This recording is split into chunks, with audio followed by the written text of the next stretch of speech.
संदेशो तुम्हें ना भिजवायो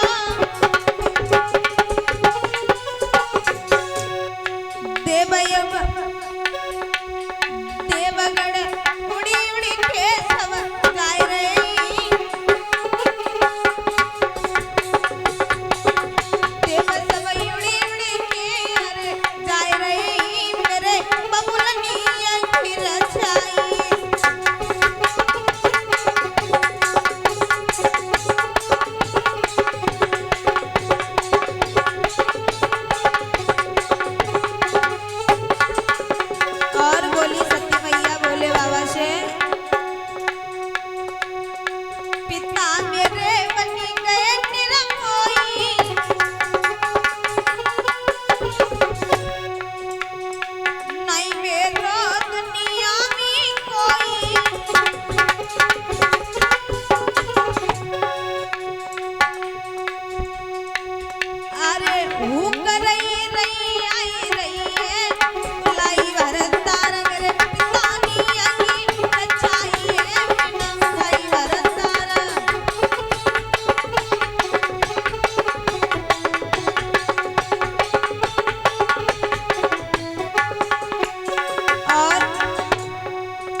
भोलेनाथ जी ने कहा सती जी बिना बुलाए मेहमान का और सम्मान नहीं होता।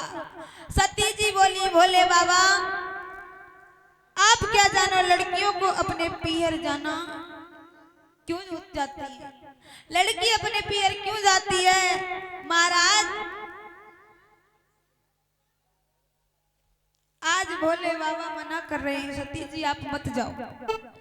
सती जी बोली भोले बाबा हमारे पिता से गलती हो गई है, आप हमें हमारे पिता के यहाँ भेज दो, आज्ञा दे दो भोले बाबा।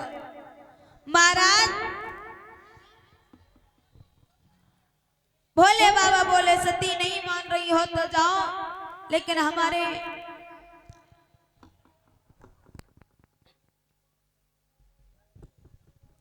इस डूडा नदिया जो है इसको साथ ले जाओ।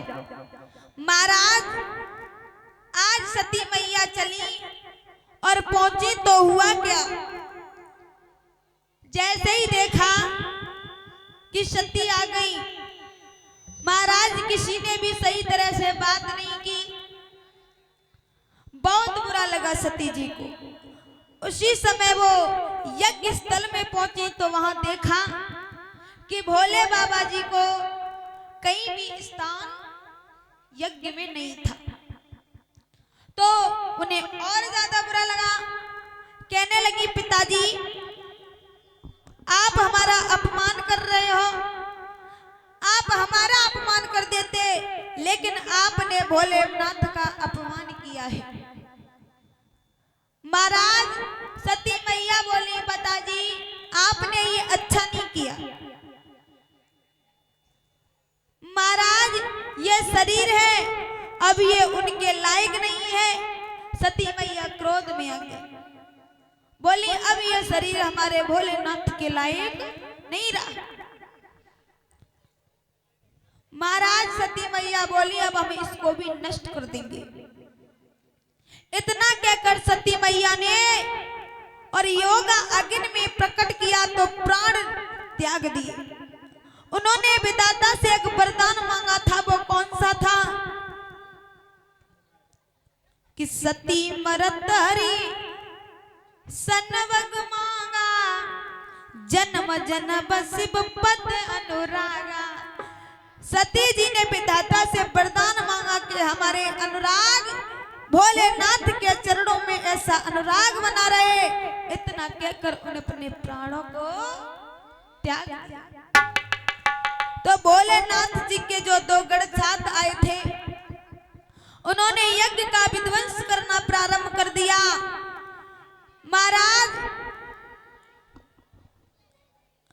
उसके बाद प्रभु जी के कृपा नाम की दो राक्षसी और प्रकट किया तो राक्षसी ने दोनों गणों को मार के भगा दिया। वो भागते हुए भोले बाबा के पास पहुंचे, सारा हाल सुनाया तो भोलेनाथ को क्रोध आ गया। महाराज तो क्रोध में आवेश किया, आकर उन्होंने अपनी जटा में से एक बाल उखाड़ा और जमीन में पटका तो उससे एक गढ़ उत्पन्न हुआ। भोलेनाथ ने कहा जाओ राजा दक्ष के यहाँ जो यज्ञ चल रहा है उसका विध्वंस कर डालो। महाराज उनका शरीर काटकर यज्ञ कुंड में चढ़ा दो। ऐसा ही किया। दक्ष प्रजापति का सर काटकर और हवन कुंड में चढ़ा दिया। यह हाल देखकर सभी देवता घबरा गए। सभी ने भोले बाबा जी से क्षमा मांगी तो भोलेनाथ ने बकरे का सर और राजा दक्ष के लगा दिया। महाराज ये वही बकरा था जो कि भूदेव नाम का गंधर्व था। महाराज इंद्रदेव के श्राप से जो बकरा बन गया था, संजीवनी विधा से पुनः उसे जीवित किया और फिर उस अधूरे यज्ञ को भोले बाबा ने पूर्ण कराए। महाराज इस तरह से और सती मैया ने अपने प्राणों को त्याग दिया। सभी भक्त ताली बजाते हुए बोलेंगे।